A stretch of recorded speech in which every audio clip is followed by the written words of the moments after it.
सोमवार की सुबह डेरा श्रद्धालुओं के लिए किसी त्योहार से कम नहीं थी, क्योंकि 4 साल 4 महीने 5 महीने बाद डेरा श्रद्धालुओं को खुश इतना कभी पहले नहीं देखा गया इस दौरान। क्योंकि उनके जो भगवान कहें, गुरु कहें, सतगुरु कहें, वो जो समझते हैं उनको, वो बाहर निकले हैं। उनको बाहर निकलने की जैसे ही खुशी मिली, जानकारी मिली, तो डेरा प्रेमियों में खुशी का माहौल देखने को मिल गया। जिस समय बाबा के बाहर आने की सूचना डेरा श्रद्धालुओं को लगी, उस समय सरसा डेरे में नाम चर्चा चल रही थी। डेरा प्रबंधक कमेटी के द्वारा नाम चर्चा के दौरान ही श्रद्धालुओं को ये जानकारी दी गई।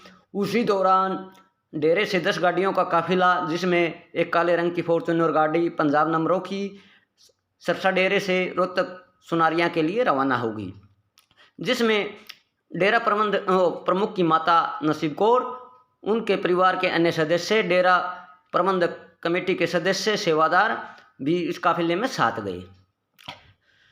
और जैसे ही बाबा को बाहर निकलने की, फरलो मिलने की मंजूरी मिली, तो पूरे हरियाणा में सुरक्षा की दृष्टि से अलर्ट जारी कर दिया गया। सरसा डेरे के आसपास, सरसा ज़िले में, रोहतक की सुनारिया जेल के आसपास, रोहतक ज़िले के अन्य जो गुरुग्राम का मार्ग है उस पर सुरक्षा दृष्टि से, और गुरुग्राम के सोना रोड स्थित डेरे में सुरक्षा कड़ी कर दी गई। जो गुरुग्राम का डेरा पिछले 4 साल से ज़्यादा समय से सुनसान रहता था, वो गुलजार नज़र आया सोमवार को। वहाँ चप्पे चप्पे पर पुलिस के जवान, डेरा श्रद्धालु घूमते हुए नजर आए। पुलिस ने डेरे के अंदर बने कमरों में चेकिंग की सुरक्षा की दृष्टि से, ताकि किसी भी कोई खामी न हो।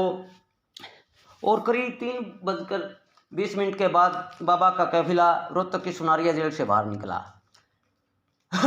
जैसे ही बाबा का काफिला फारूक नगर पहुंचा, तो उनकी सुरक्षा का जिम्मा गुरुग्राम पुलिस ने अपने हाथों में ले लिया।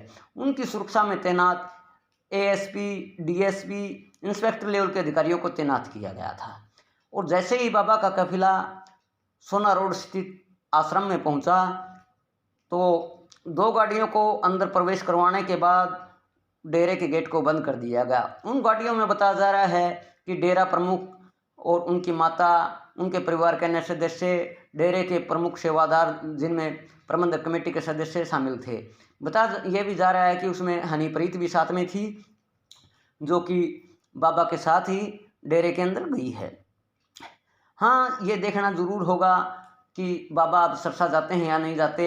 सूत्रों के हवाले से मिली जानकारी के अनुसार बाबा को फरलों पर कुछ हिदायतें दी गई हैं प्रशासन द्वारा, कुछ पाबंदियां लगाई गई हैं, जिनमें बाबा किसी आम इंसान से नहीं मिल सकते, चुनाव के बारे में कुछ नहीं बोल सकते, और विदेश नहीं जा सकते।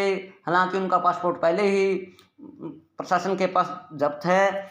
और इस दौरान बाबा केवल गुरुग्राम के आश्रम, हरियाणा के सिरसा आश्रम और साथ लगते राजस्थान के आश्रमों में जा सकते हैं। हालांकि उनके बाहर निकलने की सूचना मिलने के बाद डेरा श्रद्धालु सुबह से ही सिरसा की तरफ अपना रुख कर चुके थे कि उनको करीब 4.5 साल बाद अपने सतगुरु मुर्शिद कामिल के दर्शन होंगे, उनके वचन सुनने को मिलेंगे। लेकिन फिलहाल इस समय डेरे प्रेमियों के हाथ मायूसी हाथ लगने को दिखाई दे रही है। हाँ, डेरा प्रेमियों में इस बात को लेकर खुशी जरूर है कि उनके मुर्शिद कामिल सतगुरु 4 साल बाद बाहर जरूर आ गए हैं।